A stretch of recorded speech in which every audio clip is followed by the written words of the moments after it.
Ministério Público afirma que existe uma confraria do crime organizado no Rio. Conversas entre traficantes gravadas pela polícia mostram como bandidos se articulavam para dominar o tráfico na Serra. É feriado, tem Festival do Camarão em Cabo Frio. Quarta-feira, 15 de novembro, começa agora o seu SBT Cidade.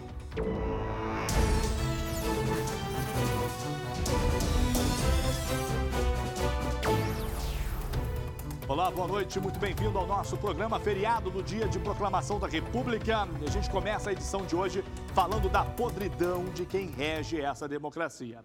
O Ministério Público afirma que existe uma confraria do crime organizado no Rio de Janeiro, ou seja, um esquema criminoso que funciona com a participação de agentes públicos dos poderes executivo e do legislativo, incluindo o Tribunal de Contas e de grandes empresários da construção civil e do setor de transporte. Nós vamos acompanhar agora na reportagem de Daniel Perafirme. Jorge Pisciani, Edson Albertassi, Paulo Melo, os velhos caciques da política no estado foram parar na Polícia Federal. Tiveram que dar explicações. Segundo o Ministério Público, os parlamentares estão envolvidos no mesmo esquema. Enquanto o Rio de Janeiro definha a ponto de estarmos nessa verdadeira situação de caos social, esses sujeitos se empapuçam com o dinheiro da corrupção. Corrupção junto aos empresários dos ônibus, principalmente dois deles, Jacó Barata Filho e Leles Teixeira, ex-presidente da FETranspor. Os dois foram parar na cadeia ontem. A denúncia que levou a Polícia Federal a desencadear a Operação Cadeia Velha tem 232 páginas e contém relatos impressionantes de recebimento de propina por parte dos parlamentares. Era Sérgio Cabral dividindo o proveito criminoso com a Alerj. Não há um chefe mor, mas sim um comando horizontal de uma grande confraria do crime organizado no estado do Rio de Janeiro. Desde o meio do ano, a oposição trava uma batalha duríssima para tentar criar na Alerj uma CPI justamente para investigar as relações entre políticos do Executivo e do Legislativo com os empresários do setor de transporte. Inclusive, um dos requerimentos de criação dessa CPI chegou a ultrapassar o número mínimo necessário de assinaturas. Mas aí, alguns parlamentares voltaram atrás e tiraram as assinaturas do requerimento de criação da comissão. Aí a proposta foi engavetada. A batalha da oposição agora é na justiça pela instauração dessa CPI. Na madrugada, alguns deputados retiraram as assinaturas, o que não pode, depois de assinada, depois de protocolada o pedido de CPI, eles não podem retirar a assinatura. Então, não existe a informação de que não tínhamos as assinaturas necessárias, como a Alerj alegou. Nós entramos com uma medida de segurança e esperamos que o tribunal possa votar e garantir o cumprimento e a instalação da CPI imediatamente, porque ela tem todos os requisitos que o regimento exige da gente. Segundo as investigações, autoridades do estado receberam mais de 266 milhões de reais em propina das empresas de ônibus. Essa turma tem que ser toda expurgada da política brasileira, então é uma vergonha. Um alívio deles estarem presos, né? Porque é isso que a população quer, ninguém aguenta mais. Veja só, é para isso que aconteceu a proclamação da nossa República? É para isso, veja só corrupção, tudo envolvido, órgão que fiscaliza nadando na sujeira, então não tem fiscalização e a gente continua indo para o buraco. E foram divulgadas conversas entre traficantes gravadas pela polícia da investigação que desarticulou uma quadrilha ontem em Nova Friburgo, na Serra. Os trechos mostram como os bandidos se articulavam e, além do Rio, dominavam também a região serrana. Vamos agora acompanhar na reportagem de Fábio Barreto. 34 traficantes identificados e com os mandados expedidos. 14 pessoas presas. Esse foi o resultado da Operação Invasão, comandada pela Delegacia de Combate às Drogas, que aconteceu em Nova Friburgo, na região serrana, cidade escolhida como esconderijo para acusados de participação à invasão à comunidade Cidade Alta, na zona norte da capital. A gente pôde identificar com a investigação que houve um incremento na periculosidade do tráfico naquela cidade. Eles chegaram a adquirir um fuzil AK-47 e 20 pistolas apenas para um dos morros de Nova Friburgo. Você imagina o que é uma cidade do interior com talvez 100, 200 mil habitantes ter uma criminalidade dessa forma, né? A própria polícia não está acostumada de lá a lidar com esse tipo de de tráfico. Em gravações telefônicas autorizadas pela Justiça, investigadores interceptaram um criminoso, dizendo que estava indo para Nova Friburgo, levando armas e um revólver para um menor de idade. Ele tá com 25 pistolas intocada do pastorzinho, mano. Eu falei pra ele, pô, tu chegando na rua, vou te dar logo um oitão pra tu, menor. Você é menor bom. Nesta outra conversa, a polícia descobriu uma ramificação no Morro do Dendê, na Ilha do Governador. Aqui, o traficante combina uma visita do aliado, a comunidade. Tá suave o morro, tá tranquilão. Tá maconha de 10 rolando, maconha de 10. Skunk, a braba. Nós. Foram 200 policiais mobilizados, que também prenderam o traficante Wesley Henrique dos Anjos Santos, chefe do tráfico de drogas das favelas do Pica-Pau, em Cordovil, e da comunidade Cinco Bocas, em Brasipina. Os indiciados responderão pelos crimes de tráfico, porte ilegal de armas e organização criminosa. Penas que, somadas, ultrapassam 30 anos de prisão para cada acusado. Os criminosos estão aprendendo com nossos políticos, né? Porque a gente tem aqui na capital os representantes do Estado, que tem aqueles representantes menores no interior, e aí eles formam aquela quadrilha de políticos safados ladrões. E os criminosos estão nessa inspiração, também com suas bases na capital, mas com os braços em todo o interior do Estado, né? Intervalo, eu volto já com outras informações. Continue ligado.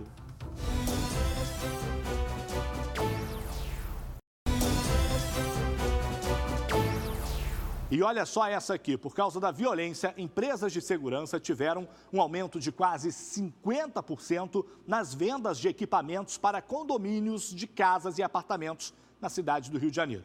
O curioso é que os síndicos passaram a aderir a um verdadeiro botão de pânico, isso mesmo. Quer saber como funciona esse equipamento? Então veja na reportagem. Grades, câmeras, vigilância 24 horas. Tudo isso não foi suficiente para que moradores e funcionários desse prédio se sentissem seguros.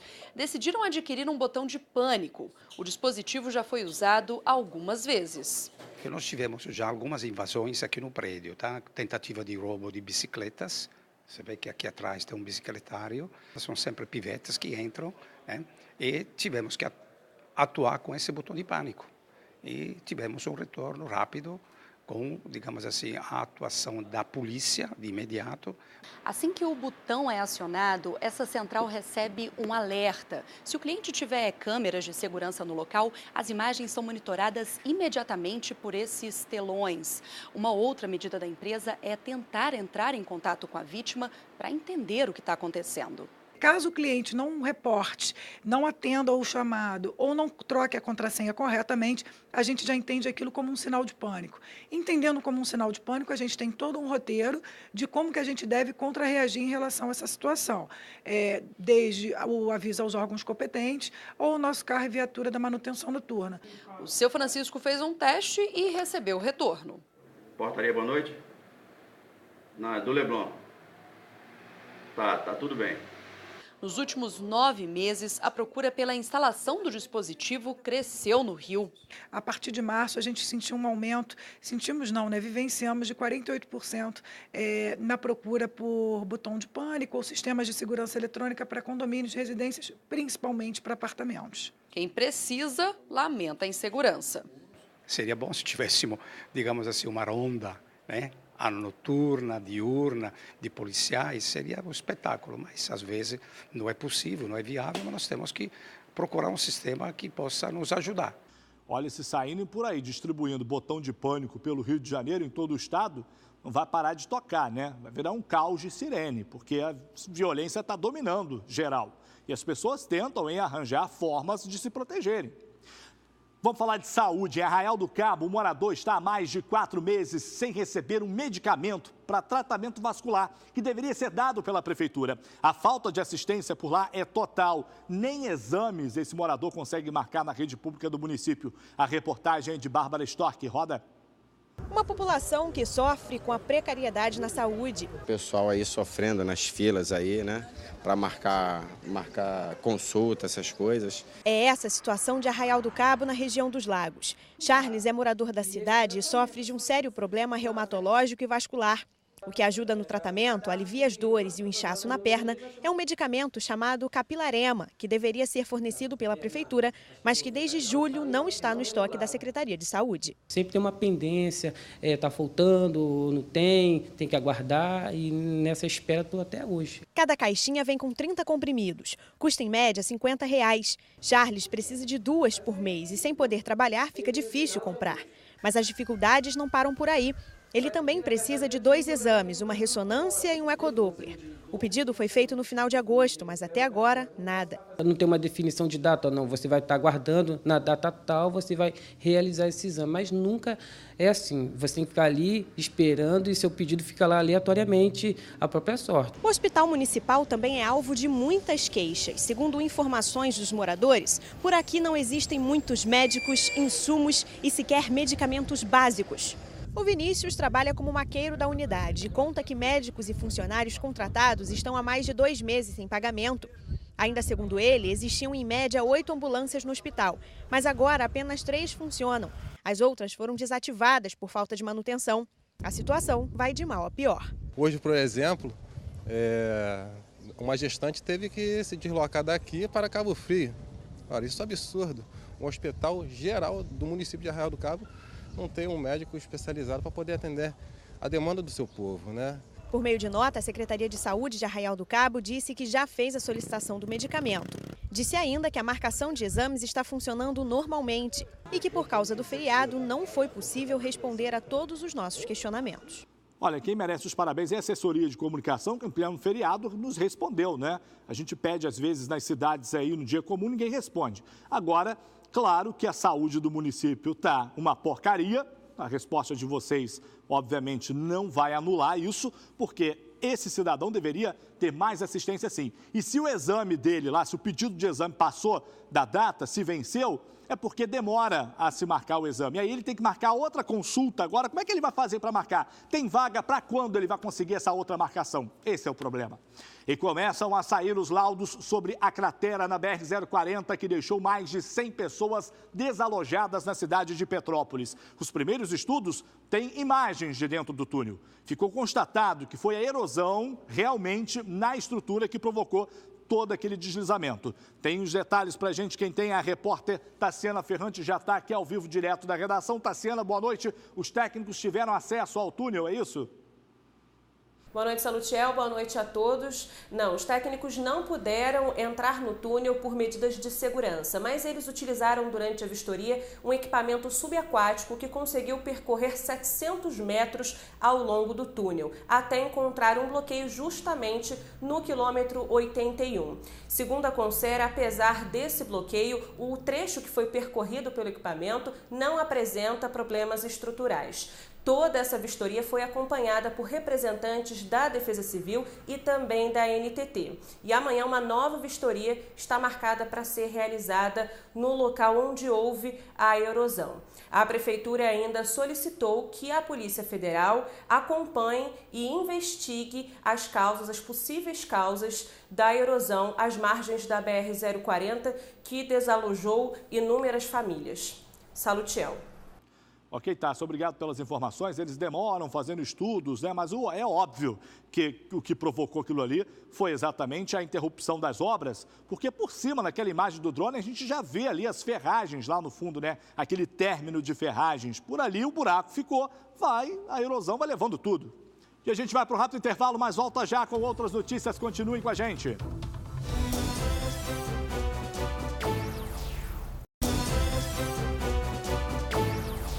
Vamos em frente nesse feriado de proclamação da República. Bem, quem gosta de boa comida já tem uma programação para o restante da semana. É que começa hoje o Festival do Camarão em Cabo Frio e com preços bem acessíveis. A gente vai até a Baixada Litorânea conversar com a Bárbara Storck sobre esse evento. Babi, boa noite, já está aqui na tela.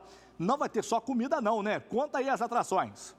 Oi, Salu, boa noite para todo mundo. Isso mesmo, não vai ter só comida não. Vão ter também vários shows com diversas atrações todos os dias. A organização do evento disse que todos os artistas são da região dos lagos, o que fomenta ainda mais as atividades, né? O festival começa hoje, segue até a próxima segunda-feira, dia 20, na Praia do Siqueira, em Cabo Frio. Vão ser 30 barracas oferecendo cerca de 70 pratos diferentes. Cada prato custa R$20. Então, quem gosta de camarão não pode perder, né, Salu? Ok, Babi vai se esbaldar por lá, né, Babi? Eu confesso que eu não era muito fã de camarão, não, mas aprendi a gostar. Hoje acho super saboroso e também iria me esbaldar por lá, hein? E olha, dia de sol, feriado e uma cena diferente para os frequentadores de Ipanema, na Zona Sul. A carcaça de uma baleia amanheceu encalhada na praia e a tristeza virou atração. Quem nunca viu uma baleia acabou fazendo selfie com o animal morto. Veja com Daniel Penafirme.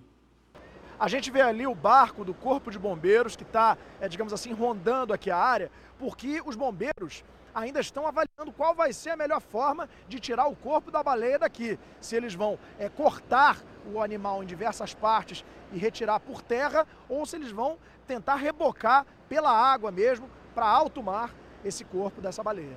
Tristeza, porque é um bichinho tão inocente, mas eu trouxe meu netinho aqui para ver, porque ele é louco por corpo de bombeiro e baleia.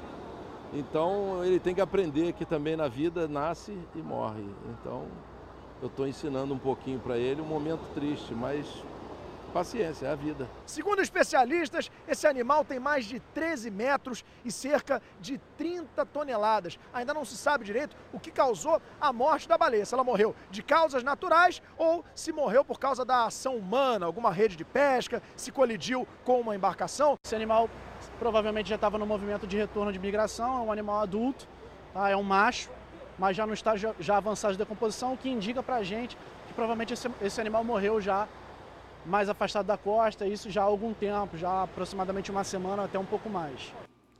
Qualquer fato hoje em dia é banalizado, né? As pessoas querem ir lá garantir a selfie, infelizmente o animal morto aí na praia, né? A gente tem encontrado aí, tem noticiado vários animais marinhos mortos nas praias da costa do Rio de Janeiro.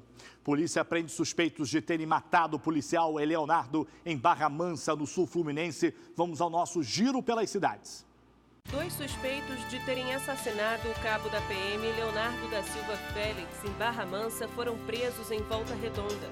Um deles foi encontrado no bairro Açude 2. Ele levou os agentes ao outro suspeito, que foi detido na usina Presidente Vargas, na Companhia Siderúrgica Nacional, onde trabalhava como operador de máquina. Estão abertas as pré-matrículas em 148 escolas estaduais nas regiões Norte e Nordeste do estado. As inscrições vão até 4 de dezembro e devem ser feitas no site matriculafácil.rj.gov.br. A lista com os nomes dos alocados nas unidades de ensino será divulgada no dia 22 de dezembro. A Companhia Estadual de Águas e Esgotos, SEDAI, informou que o fornecimento de água em Macaé será interrompido amanhã a partir das 8 horas da manhã. O motivo é a manutenção preventiva da rede. De acordo com a empresa, o serviço será realizado no sistema de captação de água de Severina e o abastecimento deve ser normalizado em até 12 horas. Muito bem, olha, hoje tem aí Campeonato Brasileiro. Vamos falar de esporte agora pela 35ª rodada. Vasco e Fluminense entram em campo logo mais. Amanhã é vez de Botafogo e Flamengo. Quem será que vai para a Libertadores? Confira agora.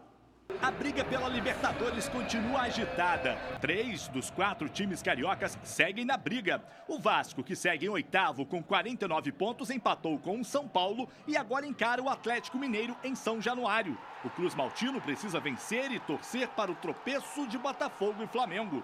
E por falar em Flamengo, o rubro-negro perdeu para o Palmeiras fora de casa por 2-0 e continua em 7º com 50 pontos. O time joga mais uma vez fora de casa. O adversário é o Curitiba.